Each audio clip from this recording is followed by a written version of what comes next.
किसके पाले में ग्वालियर चंबल अंचल।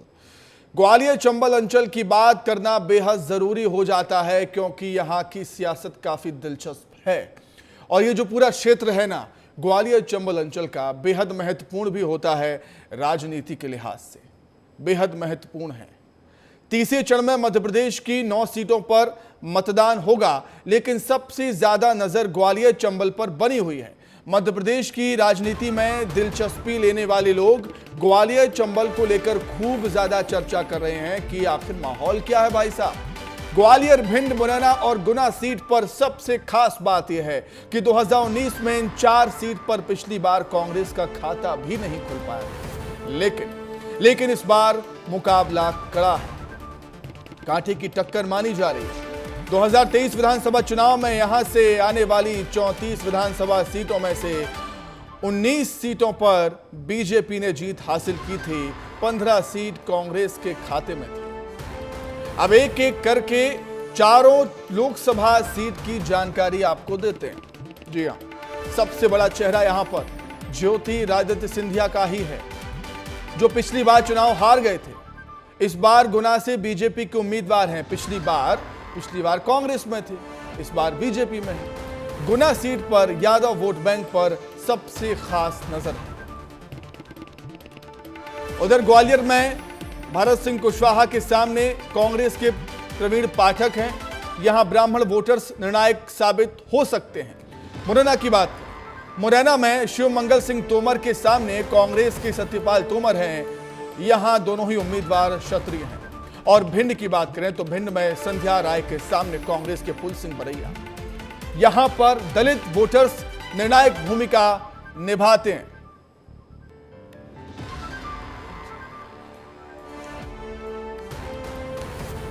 तो ग्वालियर चंबल अंचल की 4 सीटों का गणित आपने समझा। भिंड में संध्या राय के सामने फूल सिंह बरैया कांग्रेस के प्रत्याशी। बीजेपी ने महिला प्रत्याशी को भिंड से टिकट दिया, उनके सामने है कांग्रेस की तरफ से फूल सिंह बरैया। संध्या राय के सामने फूल सिंह बरैया हैं। ग्वालियर चंबल अंचल की 4 सीटों का गणित हमने आपको समझाया। जाति फैक्टर काफी काम करता है, यहां पर बहुत ज्यादा कारगर होता है जाति फैक्टर ग्वालियर चंबल अंचल में।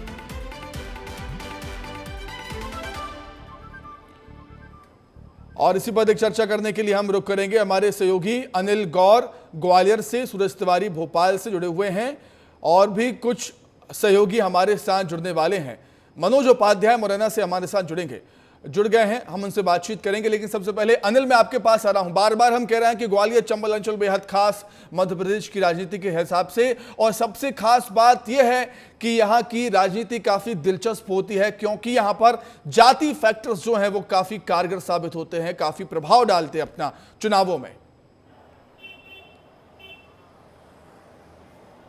बिल्कुल सही कहा अमित के ग्वालियर चंबल अंचल एमपी का राजनीतिक गढ़ कहा जाता है और यही कारण है कि अब की बार इस लोकसभा चुनाव में ग्वालियर चंबल अंचल में बीजेपी और कांग्रेस के तमाम बड़े दिग्गज नेता कैंपेन करते हुए नजर आए, क्योंकि यहाँ पर जो 4 लोकसभा है, जिस ग्वालियर लोकसभा सीट, मुरैना लोकसभा सीट है, भिंड लोकसभा सीट है और गुना लोकसभा सीट है। खासकर पहले सबसे बात सुमित गुना लोकसभा सीट की कर लेते हैं क्योंकि मध्य प्रदेश की सबसे हॉट सीट है। यहां से केंद्रीय मंत्री ज्योतिरादित्य सिंधिया मैदान में है और सबसे खास बात यह है कि ज्योतिरादित्य सिंधिया साल 2019 के चुनाव में इसी लोकसभा से हारे थे और यही कारण है कि अब की बार पूरी ताकत ज्योतिरादित्य सिंधिया ने यहां पर लगा दी है। खुद अमित शाह से लेकर योगी आदित्यनाथ, मुख्यमंत्री डॉक्टर मोहन यादव, पूर्व मुख्यमंत्री शिवराज सिंह चौहान, तमाम बड़े दिग्गज नेताओं ने यहां पर कैंपेन किया, रोड शो की, आम सभाएं की।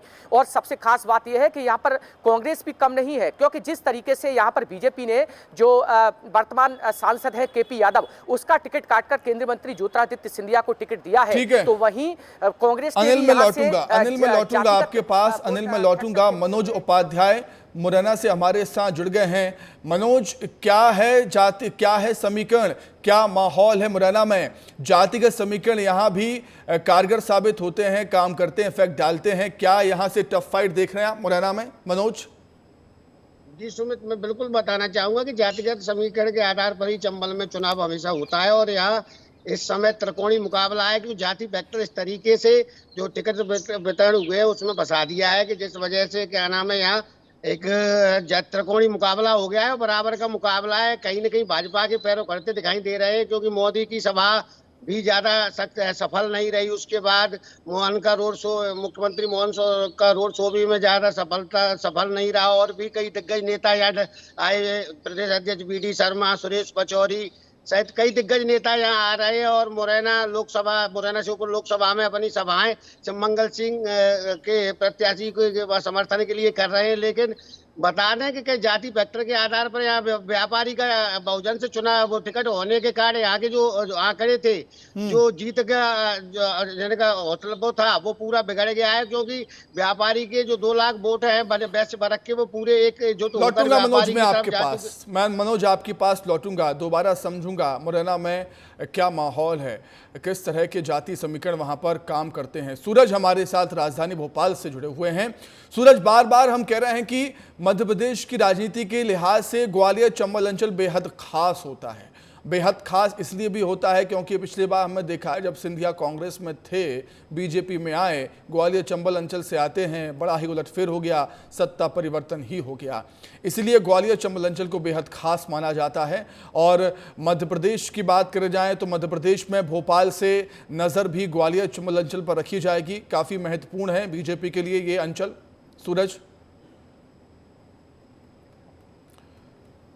जी देखिए सुमित, निश्चित तौर पर काफी महत्वपूर्ण बीजेपी के लिए भी है ग्वालियर चंबल अंचल और कांग्रेस के लिए भी है। इसे ऐसे समझ सकते हैं सुमित कि जब विधानसभा चुनाव हुए तो कांग्रेस और बीजेपी दोनों ने अच्छी टक्कर दी। भले ही कांग्रेस को 15 सीटें 34 ग्वालियर चंबल के अंदर 34 विधानसभा सीटें आती हैं, जिसमें कांग्रेस को 15 सीटें तो बीजेपी को 19 सीटें मिली। लेकिन कांग्रेस अगर सबसे ज्यादा मुकाबले में रही तो ग्वालियर चंबल अंचल में ही रही। ऐसे में कहीं ना कहीं कांग्रेस को भी इस बात की कांग्रेस को भी लगता है कि ग्वालियर चंबल अंचल से उसकी सीटें, लोकसभा सीटें वो जीत सकते हैं और बीजेपी इसे अपना गढ़ मानती है। चाहे आप ज्योतिरादित्य सिंधिया के सीट गुना की बात करें, जिस तरह से बीजेपी ने पिछली बार 2019 में जीती, एक समय ये कांग्रेस का गढ़ रहा करती थी, लेकिन ज्योतिरादित्य सिंधिया कांग्रेस में थे, यहाँ पर चुनावी मैदान में उन्हें KP यादव ने मात दी। उसके बाद अगर भिंड की बात करें तो 35 सालों से लगातार भाजपा के सांसद चुनते आए हैं। ऐसे ही ग्वालियर 2004 के बाद ग्वालियर से भी लगातार भाजपा के सांसद चुनते आए हैं। तो कहीं ना कहीं काफी दिलचस्प मुकाबला है। लेकिन राजगढ़ जो सीट है, जहां से खुद पूर्व मुख्यमंत्री दिग्विजय सिंह चुनावी मैदान में है, उन्होंने जमकर प्रचार प्रसार किया है। दिग्विजय सिंह सोशल इंजीनियरिंग में माहिर हैं, लेकिन अगर इसमें कामयाब होते हैं तो कहीं ना कहीं रोडमल नागर को दिग्विजय सिंह मात दे सकते हैं। लेकिन कांटे का मुकाबला दिग्विजय सिंह के सामने भी माना जा रहा है। सुमित, मुरैना में जिस तरह से 2 प्रत्याशी, चाहे कांग्रेस के हों चाहे भाजपा के हों, क्षत्रिय हैं और दोनों प्रत्याशियों में जो जातिगत फैक्टर है वो हावी है। कहीं ना कहीं भाजपा के लिए जो जाति फैक्टर ग्वालियर चंबल अंचल की सभी सीटों पर हावी होता है। सूरज, मैं लौटूंगा अनिल के पास, दोबारा लौटना चाहूंगा मैं। अनिल, ग्वालियर का जिक्र करूंगा मैं आपसे। कुशवाहा बनाम सवर्ण यहां पर है। कुशवाहा बनाम सवर्ण हो जाने से किसको फायदा किसको नुकसान आप देख रहे हैं वहां पर ग्वालियर में? बिल्कुल, देखिए सुमित, यहाँ पर बीजेपी ने भारत सिंह कुशवाहा को मैदान में उतारा है और भारत सिंह कुशवाहा केंद्रीय मंत्री नरेंद्र सिंह तोमर के बेहद करीबी हैं। तो वहीं अब की बात कांग्रेस ने प्रवीण पाठक को उतारा है और दोनों ही जो प्रत्याशी हैं बीजेपी और कांग्रेस के, वो विधानसभा का चुनाव लड़ चुके हैं और दोनों ही हार चुके हैं। दूसरी बार दोनों ही पार्टियों ने एक बार फिर दोनों प्रत्याशियों को दांव कुशवाहा बनाम सवर्ण मैं इसलिए कह रहा हूं क्योंकि जो प्रवीण पाठक हैं, खबरें हैं कि उनने ब्राह्मण वोटर्स को साधने की पूरी कोशिश की है वहां पर। बिल्कुल, देखिए सही कहा सुमित, क्योंकि जिस तरीके से प्रवीण पाठक लगातार इस पूरी कैंपेन में ब्राह्मण वोटर नजर आए हैं और यही कारण है कि यहां पर ब्राह्मण वोटर है वो काफी निर्णायक माना जाता है। और जिस तरीके से जो पिछला विधानसभा चुनाव हुआ था, कहा जाता है कि ब्राह्मण जो वोटर है वो भारत सिंह कुशवाहा से काफी नाराज है और यही कारण है कि उनको अपने पाले में लेने के लिए लगातार प्रवीण पाठक प्रयास करते रहे हैं और प्रयास कर रहे हैं। यही निर्णायक वोट माना जाता है ब्राह्मण वोटर्स और जो क्षत्रिय वोटर्स है यहाँ पर, या ये जो दोनों जो जाति है वो किस तरह करवट लेती है और जिस तरह करवट लेगी वहीं उसका पलड़ा भारी हो जाएगा। तो जिस तरीके से कहा जा सकता लगता है कि यहाँ पर बीजेपी कांग्रेस ने कोई कसर नहीं छोड़ी है। बीजेपी की तरफ से भी तमाम बड़े दिग्गज नेता आए और जातिगत वोटों को साधने में भी लगातार वो प्रयास करते रहे। वहीं कांग्रेस की तरफ से कोई नहीं आया, सिर्फ प्रवीण पाठक लगातार इस पूरे कैंपेन में एक लब की तरह डटे हुए हैं, मतलब एक अकेले वन मैन शो की तरह यहाँ पर डटे हुए हैं। कोई भी ग्वालियर शहर में कांग्रेस का बड़ा नेता यहाँ पर कैंपेन करते हुए नजर नहीं आया। तो एक बड़ी चुनौती है प्रवीण पाठक के लिए, खासकर अगर कहा जाए, क्योंकि जिस तरीके से जातिगत आंकड़ों की बात करें तो जातिगत आंकड़ों के लिहाज से जो ग्वालियर ग्रामीण है उसमें बताया जा रहा है कि कांग्रेस की पकड़ वहां पर मजबूत है, क्योंकि जब लोग विधानसभा का चुनाव हुआ था तो सबसे ज्यादा जो वोट बैंक जिसने बिल्कुल ग्वालियर चंबल अंचल में सभी ने अपनी पूरी ताकत झोंक दी, सभी ने अपनी पूरी ताकत झोंक दी। अमित शाह भी वहां पर आए, जेपी नड्डा भी आए, प्रधानमंत्री मोदी भी आए, तो बीजेपी ने अपनी पूरी ताकत लगा दी है। लेकिन जो जाति फैक्टर है, किस तरीके से वो इस्तेमाल वहां पर किया जाएगा, प्रत्याशियों की तरफ से जो जाति फैक्टर को साधने की कोशिश होती है, वो किस करवट लेगा, किस तरफ जाएगा, किस पक्ष में जाएगा, ये देखना दिलचस्प होगा। बहुत धन्यवाद आप तीनों का जुड़ने के लिए, तमाम बातचीत के लिए, जानकारी के लिए। तो उड़ीसा का रुख कर लेते हैं, पीएम मोदी पहुंचे हुए हैं चुनावी सभा को संबोधित करने के लिए। लेकिन यहाँ गांवों में सड़कों की हालत खराब है। मोदी दिल्ली से मुफ्त चावल के लिए पैसे भेजता है, लेकिन बीजेडी सरकार क्या करती है, वो इस योजना पर भी अपनी फोटो चिपका देती है। मुफ्त चावल का बैग अपने नाम से आपको देती है। ये उनको बेईमानी क्यों करनी पड़ती है? क्योंकि खुद ने कुछ किया ही नहीं है। अगर खुद करते तो मोदी के काम पे खुद की फोटो लगानी पड़ती क्या? लगानी पड़ती क्या? खुद ने कुछ किया ही नहीं। साथियों, मोदी ने पूरे देश में गरीबों को 5 लाख रुपए तक के मुफ्त इलाज की गारंटी दी है। 5 लाख रुपए। भाई जरा इधर ध्यान दीजिए आप लोग। अरे लोग तो अब आ रहे हैं, क्या करेंगे भाई? ये तो लोगों का उत्साह है, आएंगे, अब क्या करेंगे? मुझे आगे जाना है।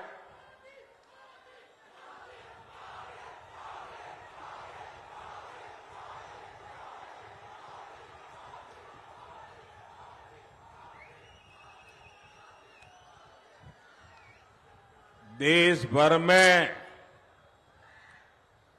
6 करोड़ से ज्यादा लोग ये मुफ्त इलाज का लाभ ले चुके हैं, लेकिन इसका ओडिशा के आप लोगों को कोई लाभ नहीं मिला, क्योंकि बीजेडी सरकार ने आयुष्मान भारत योजना को यहां लागू ही नहीं होने दिया। उनको लगता है लोग बीमार रहे तो रहे, मुझे क्या। ऐसा सोचने वाली यहां सरकार, इतना ही नहीं, ऐसे में जो साथी काम के लिए दूसरे राज्य गए हैं, उनको वहां मुफ्त इलाज नहीं मिल पाता। इसकी गुनहगार कौन है? इसकी गुनहगार कौन है? यहां इसकी गुनहगार कौन है? यहां की बीजेडी सरकार। कौन है गुनहगार? कौन है गुनहगार? कौन है गुनहगार? अब तो मोदी ने एक और गारंटी दी है। 10 जून को भुवनेश्वर में जैसे ही बीजेपी का मुख्यमंत्री शपथ लेगा, उसी दिन आप सब में जो गरीब परिवार के लोग हैं, उनको 5 लाख रुपया मुफ्त इलाज का काम शुरू हो जाएगा।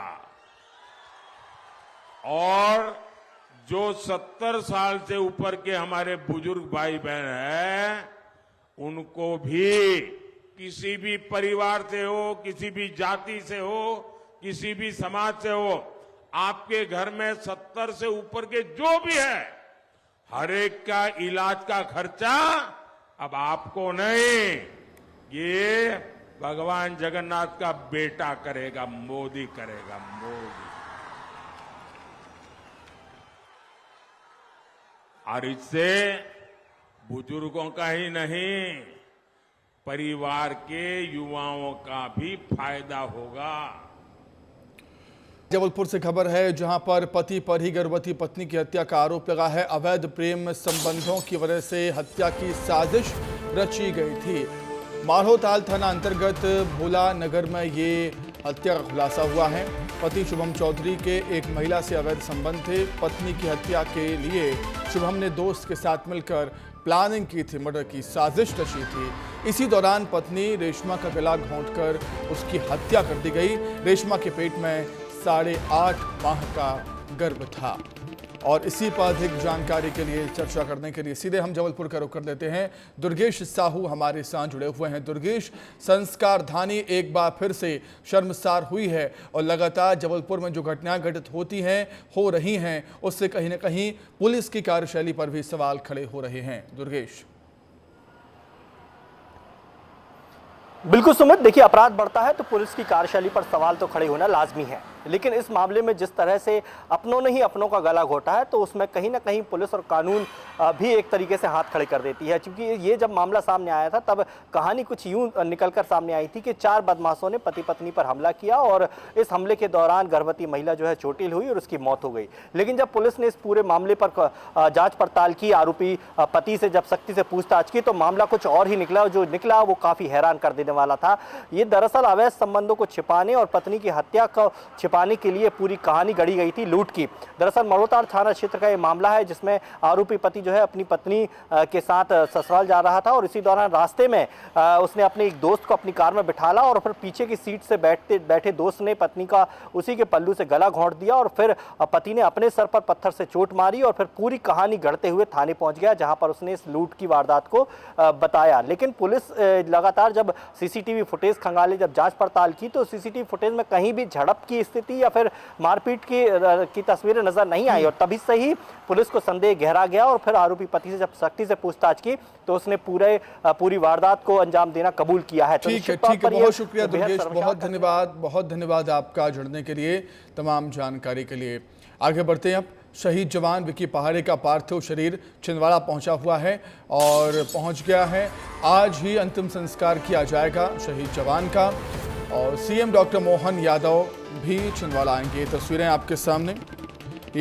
आपके सामने हैं।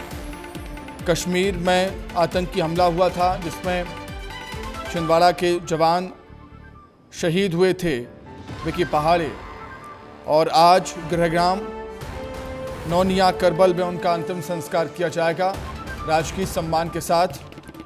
मध्य प्रदेश के मुख्यमंत्री डॉक्टर मोहन यादव भी छिंदवाड़ा पहुंच चुके हैं।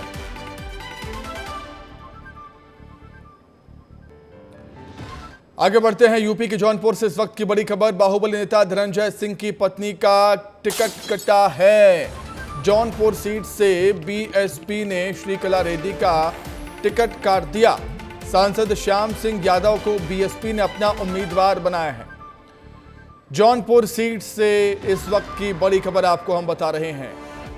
यूपी के जौनपुर की सियासत से जुड़ी बड़ी खबर ये, बाहुबली नेता धनंजय सिंह की पत्नी का टिकट कट गया है। जौनपुर सीट से बीएसपी ने श्रीकला रेड्डी का टिकट काट दिया और सांसद श्याम सिंह यादव को बीएसपी ने यहां से अपना उम्मीदवार घोषित किया है।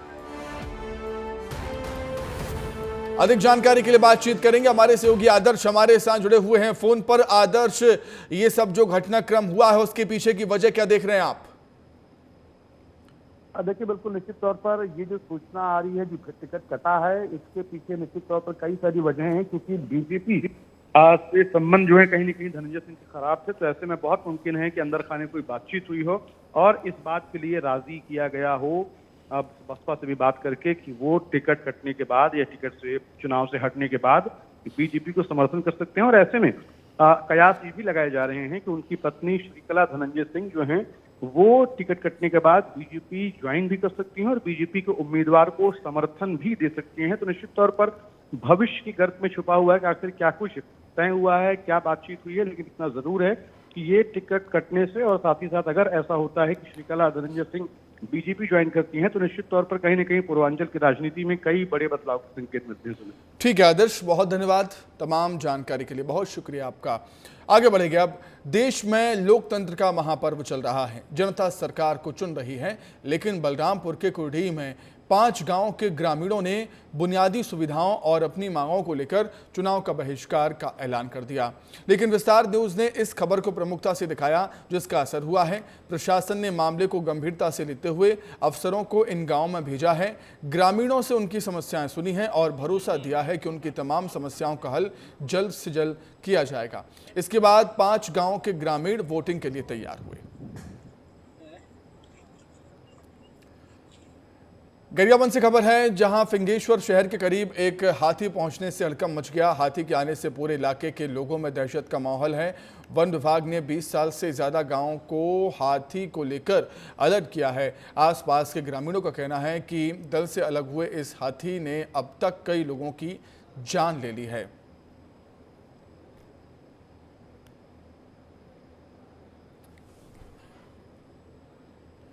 फिंगेश्वर में हाथी का आतंक जारी है और देख सकते हैं आप किस तरीके से सड़कों में घूमता हुआ ये हाथी नजर आया। आगे बढ़ेंगे। यूपी के सीएम योगी आदित्यनाथ ने कांग्रेस पर वार किया है, निशाना साधा है। योगी आदित्यनाथ ने कहा है कि राम विरोधी है कांग्रेस पार्टी, कांग्रेस करती है सनातन का अपमान। सीएम योगी आदित्यनाथ ने एक बार फिर से कांग्रेस को घेरा, जमकर हमला बोला। उन्होंने कहा कि राम विरोधी है कांग्रेस पार्टी और कांग्रेस सनातन का अपमान करती है। मर्यादा पुरुषोत्तम प्रभु श्री राम के बारे में इससे पहले भी कांग्रेस ने जिस प्रकार की टिप्पणियां की थी, उन सभी टिप्पणियों को ध्यान में रख करके अगर हम देखें तो उसका यह आचरण दिखाता है कि यह वास्तव में न केवल राम भक्तों का अपमान कर रहे हैं बल्कि हमारे सनातन राष्ट्र का भी अपमान कर रहे हैं।